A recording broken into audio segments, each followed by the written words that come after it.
Budhatha nurzīmē rašie, jā, tātad Merkūrs strēlnieka zīmē tiek uzskatīts, ka šie cilvēki ir ļoti izglītoti. Viņi interesējās par dažādām, teiksim, viņu intereses ir vairākās jomās. Attiecīgi, tās viņas zināšanas ļoti labi sasaistās ar viņu dzīves pieredzi, līdz ar to ļoti daudz cilvēki tieši ciena šos cilvēkus viņu zināšanu dēļ. Viņi var būt atturīgi pēc dabas, jā, citi parasti cilvēki viņus tā uztver, kaut gan patiesībā viņi ļoti māk ieklausīties citos, jā, nepavēlti mums tā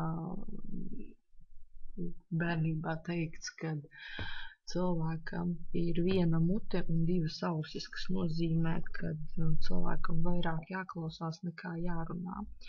Un neskatoties uz to, ka šeit ir Merkūrs, kurš ir ļoti komunikabls un tā tālāk, jā, tad šajā gadījumā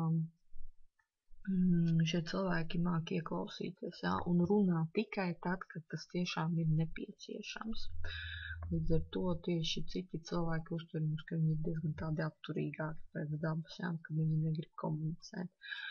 Viņi ļoti veido labus kontaktus ar cilvēkiem, kas ir kaut kādas reliģiozās organizācijas pārstāvji, jā, un viņus pašus interesē tādi filozofiski dabas jautājumi. Ļoti daudz ceļo uz austrumiem, jā, viņiem dzīves laikā var būt doti tādi piedāvājumi. Ir ļoti veiksmīga karjera un tieši zināšanu, izglītības jomā, jā, tā kā. Un, teiksim, šie cilvēki ļoti mīl domu, vārdu, brīvību un tā tālāk.